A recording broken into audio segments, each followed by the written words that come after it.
Warm welcome to Tsachi Mamom from Spire Global. The floor is now yours. Thank you. Hi, everyone. Thank you for having me here. It's another opportunity for me to introduce Spire Global. It's a company that listed here in Sweden for the last 18 months, but exists much more than that, more than 12 years. So this is a good opportunity. We are still in the phase of introducing Spire Global. 20 slides, not more than that, with one video. So who is Spire Global? It's a platform provider. As you heard before, there are some players in the gaming arena. There are the affiliates, there are platform providers, there are operators, there are game suppliers. So I'm happy to share that Spire Global have the majority of those items in the value chain. It's a platform that supplies its platform plus services to operators. We are doing it in a turnkey solution. I will explain a little bit what is it, a turnkey solution. We have our exclusive content. So it's not only that the platform is integrated to other games providers, but we're also producing our own games that players that are playing on the platform can play it. Founded in 2005, 180 employees, offices in Malta, Israel, and we just now opened our Kiev site. This is the board members. So we have Carl Klingberg, he's the chairman of the board. Fredrik Burvall, which you probably know as a CEO of Cherry back then. Barak Matalon is the founder of the company. Aaron Aran, he was the first to inject money 13, 14 years ago, only $300,000, 13, 14 years ago, and that's all. The company didn't need any cash to build the company, and myself. So this is the platform. We built it. It's a proprietary platform. What we have on this platform is almost all the items that one needs in order to operate a gaming site. So of course that we developed it, but what's nice here is that it's also connected to other third-party suppliers. If it's game suppliers or payment methods, anything that you want, you can get integrated to this platform. We have not only casino on this platform, but we have also two more verticals, bingo and sport. And we have two main business lines currently operating in the company. B2B, we have around 40 companies already operating on the platform, and our own B2C. Karamba is the biggest brand of the B2C. And as I said before, we are producing our own games as well. We have a little bit more than 200 games. It's much more than most of the games providers out there. And we call it future business line or hidden business line because currently we are operating those games only for operators operating on our platform. In the future, we will resell those games also outside to any operator outside of our platform to enjoy those games, and of course, to have it as a pure business line for Spire Global. So this is the video, if my explanation wasn't that clear. Your users are searching for gaming websites when looking for excitement or entertainment. With Spire Global's complete iGaming platform, your brand can give them an amazing experience, fully managed by us. Upon entering your website, the player will be exposed to hundreds of games from dozens of game providers, including casino, bingo, and over 20,000 live sports events to bet on. From the very first moments of a user's journey, the platform offers comprehensive customer support, helping build trust between the two parties. Once registration is completed, the platform's secured integrations with over 40 payment providers enable the user to deposit money with ease using his preferred method of payment and local currency. The platform's technology operates under multiple licenses within the highest security protocols and is fully aligned with marketing compliance regulations. From here, thanks to the platform's seamless integration with world-leading game providers, the user enjoys high-quality gaming content. But the journey doesn't stop there. Featuring advanced BI and analytics capabilities, along with top-notch CRM services, the platform will keep attracting users back into the journey, presenting them with the right offer at the right time, in the right place. And having such a great experience, you can be rest assured your users will get back in the game. With over 12 years of excellence, Aspire Global is an expert in helping you leverage your traffic whilst giving your users an amazing gaming experience. Aspire Global, the complete iGaming platform. Okay, so I'm going back to the platform and where we are activated. So until the beginning of 2018, Aspire Global as a platform worked only in the casino arena. And in the beginning of 2018, we also entered into the sport vertical, so we added sport to our solution. And later on in 2018, a little bit towards the end, we also add bingo vertical. So to add for an operator that is working on the platform, to have as much verticals that can be regulated in any regulated market is something that they can leverage on the users that they have and to increase revenues. The platform that you saw before is certified and regulated to those regulated markets. Sometimes when people talk about, okay, let's go into this market, on that market, so the listener think that, okay, it's just filling some documentation and next week or next month we can go into this market. It's totally not like this in a regulated market. You need, beyond the documentation, which is the easy part, you need to take this platform and to certify each and every part of it towards the local regulated market. It's like building almost a new platform in order to be able to operate in this market. So the fact that Aspire Global have around 7, we had 8, okay, we just exited the Belgian market. It means that the platform is already in advanced phase towards the benchmark and other platforms out there. And it means that operators that are working on our platform can have much more legally regulated markets to operate on.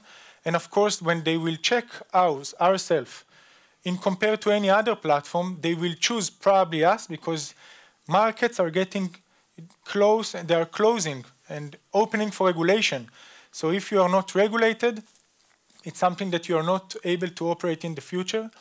So think about each market here. It takes around 6 to 8 months, give or take, to enter, to certify the platform. So if our competition have maybe 1, 2, maximum 3 regulated markets, this is where we are. And this is something that we are proud of and continuing looking for regulated markets in the future. So who is our potential customer, potential operator? When we take any market out there, doesn't matter, it can be the UK, the Swedish, any market out there, take the 100% DGR bet on the market, around 70% of it connected to the big sharks, the huge operators. Take Betson, Ladbrokes, William Hill, Kindred, those are the big ones. They are responsible for 70% of the bets, of the GGR. But out of those companies, only 20% operating on a third-party platform, because most of them have their own platform. They are not our targeted potential customer. Our platform can get them, we can serve them, but we are not focusing on looking for them. We are focusing on the 30% of the bets that are being generated on the medium-sized operators. And 80% of them, most probably, will operate on a third-party platform. We want to be this platform that they will choose in order to operate. So we believe that we are already dominant in this segment, and this is what we are focusing on also in the future. This is the status today for Aspire Global. So there are 40 companies that chose Aspire Global and operating with us. Each one of them can have one or more brands. And of course, as long as you have more brands, you can approach differently to the different markets, and you can leverage the same user, and you can cross him from one brand to another, so the revenue per player can increase. And for us to build another brand for the same company is not something that takes a lot of time, so it's another advantage that we have on the market. This is a snapshot for Q4 2018. It was a very good quarter. We ended with almost 33 million euro in revenues, which is representing more than 70% year-over-year growth. The EBITDA was 6.6, also here, more than 70% growth. Another comment that I didn't state before. The company is growing in revenue, and until now, only organically. We didn't acquire anything materially for the business. And as long as we are growing with revenues, it's all the time with profit. This is the dynamic, the DNA of the company. B2B revenues jumped very well, over 80% year-over-year to 21.3 million. This is our margin, 20%, with the amount of new depositing players that are being injected to the platform by everyone, B2C and B2B. When we take every quarter and take the rolling 12 months behind it, so this is the development of the revenues on the left side, and on the EBITDA on the right side. So of course that in a year time, there can be slower quarters or stronger growth quarters, but at the end, what is matter is the trend of the company, and it's an obvious trend that Spire Global in. Some uniqueness that we have, because as I said, there are some platforms out there that are competing us. So one of the uniqueness that we have is that we are certified to more regulated markets. Second is that we have our own proprietary games. You cannot find those games outside of Spire Global. We limited it to maybe 3-4 big operators out there, and we stopped giving them those games in the last 4 or 5 years. We are intending to sell it, as I said before, but right now, it's only unique to our platform. Robotip is another uniqueness layer on the sport vertical. So it's okay to have sport vertical, but what we are trying to add all the time is some uniqueness that our operators will find that differentiation between other platforms out there. So we added something that is first in the market. Even the big operators that are operating in sport don't have it. It's a proprietary tool that we added on top of the sport vertical, which mainly this was the trigger for the growth in sport or the performance in sport in 2018. Licenses, I mentioned before, pricing model.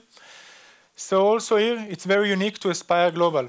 Most of our competition out there, the platform providers out there, they are generating their income from margins, meaning that if there is a games provider out there, let's say NetEnt. So our competition, let's say paying to NetEnt X%, they will charge the operator on the platform X multiple by 2. So it's a big margin that they are taking from the operators. We don't do that. Our revenue comes from the end of the month NGR, income. So we are giving our operators the ability to pay to NetEnt almost like what we are paying.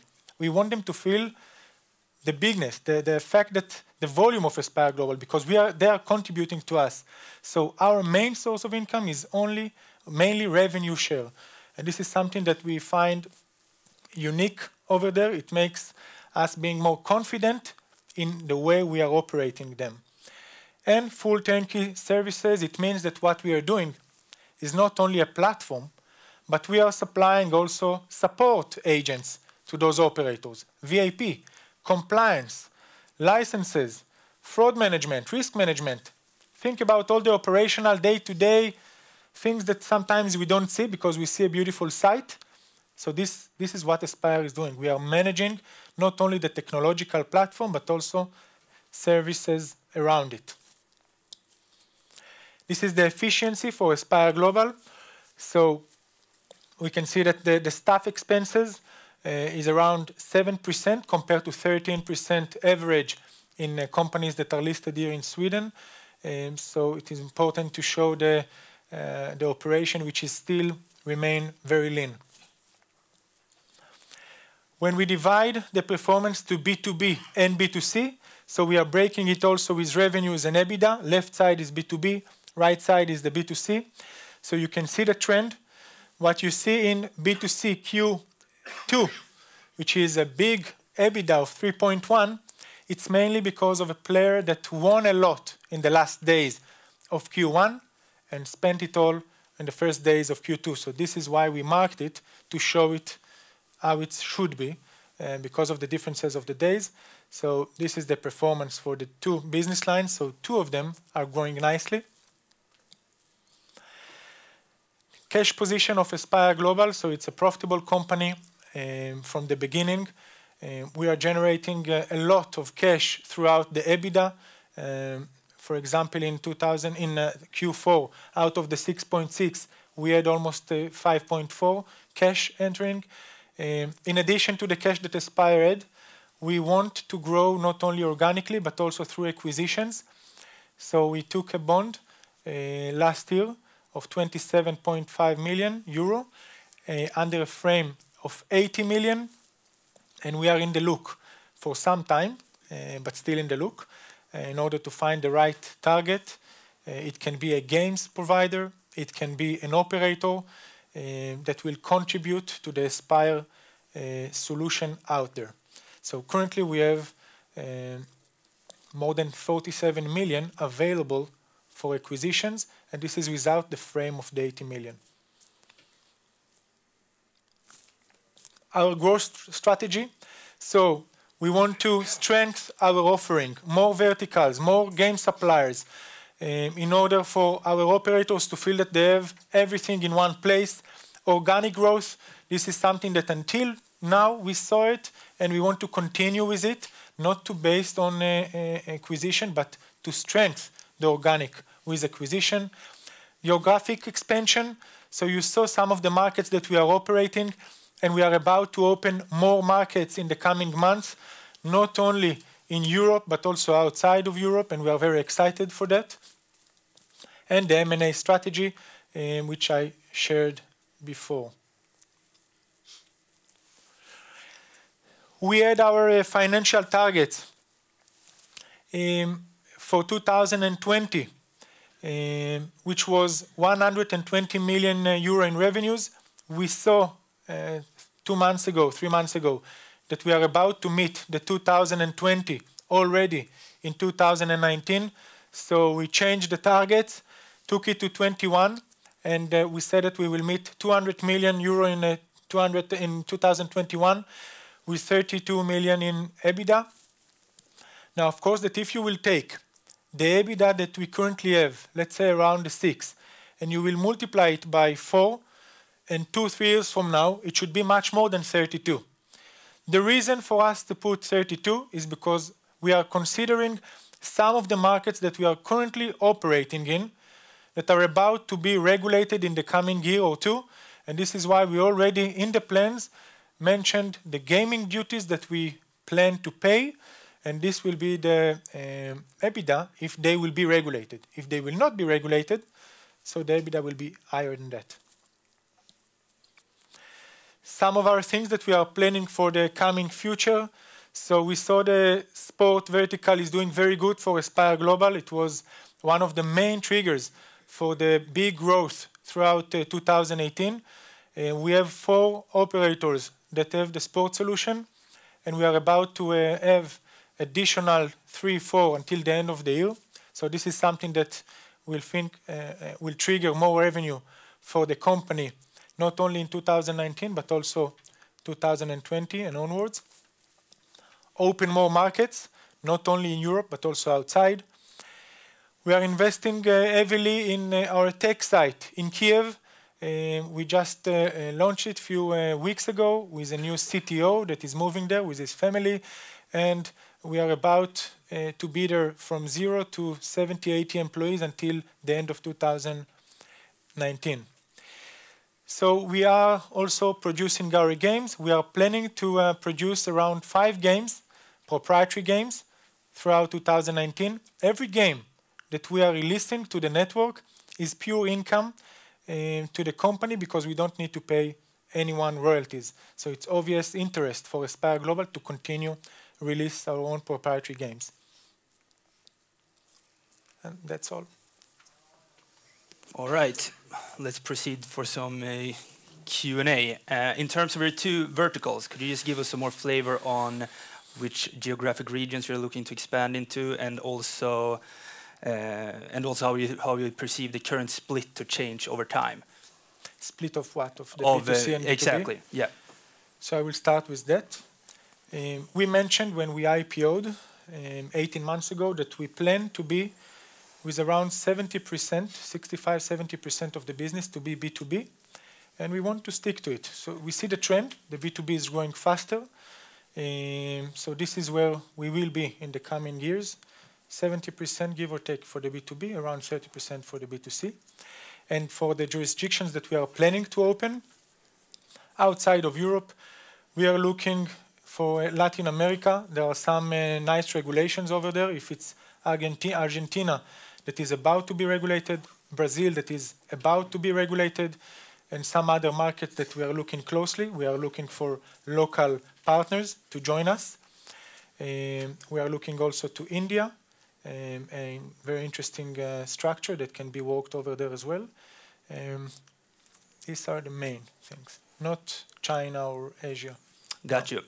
And I also believe that we can all agree that we will see a consolidation wave within the sector, so to speak. Do you see any downside risk in this, since you are effectively targeting medium-sized operators?